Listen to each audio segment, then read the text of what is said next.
ముఖ్యమంత్రి అయితే కళ్ళు నెత్తికెక్కినాయా అని అడుగుతానా నేను నిన్ను. ఇది అచ్చ కాంగ్రెస్ వర్సెస్ పచ్చ కాంగ్రెస్ అయింది. ఇక్కడ మొత్తం పచ్చ కాంగ్రెస్ మాత్రమే నడుస్తున్నది. ఇక్కడ అచ్చ కాంగ్రెస్ ఏది నడవట్లేదు. కాంగ్రెస్ సభ్యులు ఎవ్వరూ ఆనందంగా లేరు. దాంట్లో ఉత్తమ్ కుమార్ రెడ్డి అంకుల్, మేము యాక్చువల్లీ అసలు ఆయన పేరు చెప్పాల్సింది ఉంటే మా జ్యేష్ఠ సహాయానికి నీ ఇంకా బయటికి తీయాల్సిన చాలా ఉంటాయి. నువ్వు ఇంటెలిజెన్స్ రిపోర్ట్స్ తెప్పించుకొని ఇవాళ అందరు మా లీడర్లు అందరు ఇళ్ల దగ్గర పోలీసులను పెట్టావు. నువ్వు ఇంటెలిజెన్స్ రిపోర్ట్ తెప్పించుకొని ఎందుకంత భయం నీకు? నీ తమ్ముందు ఒక 200 కోట్లది ఒకటే చెప్పిన, ఒకవేళ ఎవరినైనా నాకు కౌంటర్ ఇచ్చిందనుకోండి మిగతా కూడా బయటికి తీయాల్సి వస్తుంది.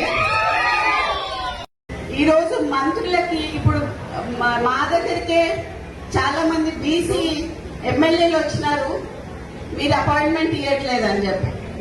కొత్త ఎమ్మెల్యేలకి రిప్రజెంటేషన్స్ ఎక్కడ ఇవ్వాలన్నా కూడా తెలియట్లేదు. మంత్రులు ఏమైనా సంతకాలు అవుతున్నాయంటే అవి అవ్వట్లేదు. మీరేం చేస్తున్నారు?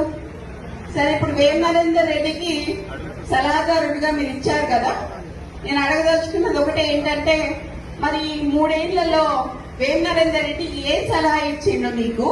నువ్వు ఏం సలహా పాటించి ఏం చేసినావు ప్రజలకు చెప్పాలి. నువ్వు ఆయన ఇచ్చిన సలహా ఏంటిది? నీ తమ్ముడు ఒక షెల్ కంపెనీ పెడితే 200 కోట్ల ఆస్తి ఉన్న ల్యాండ్, గవర్నమెంట్ ల్యాండ్ నువ్వు దారదత్తం చేసావు నీ తమ్ముడికి.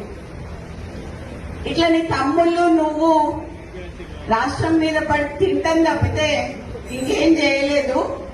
అట్లాంటిది నా ఇలాకాకు వచ్చి, కొండ ఇలాకాకు వచ్చి రేవూర్ ప్రకాష్ రెడ్డిని మళ్ళీ గెలిపించమని చెప్పడంలో మీ ఆంతర్యం ఏంటిది అని అడుగుతున్నా నేను ఇవాళ.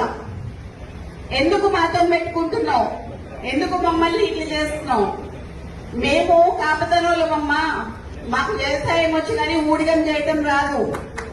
మేము పద్మశాలోళ్ళం, మాకు నేత నేయటం వచ్చి తప్పితే ఊడిగం చేయటం రాదు. మీలాగా బ్రోకరిజం చేసి ఇవన్నీ చేసుకుంటే మీ చుట్టూ తిరుగుతున్న వాళ్ళు ఎవరైతే ఉన్నారో తప్పుడు సంకేతాలు పోతున్నాయని చెప్పి చెప్తున్నా మీకు.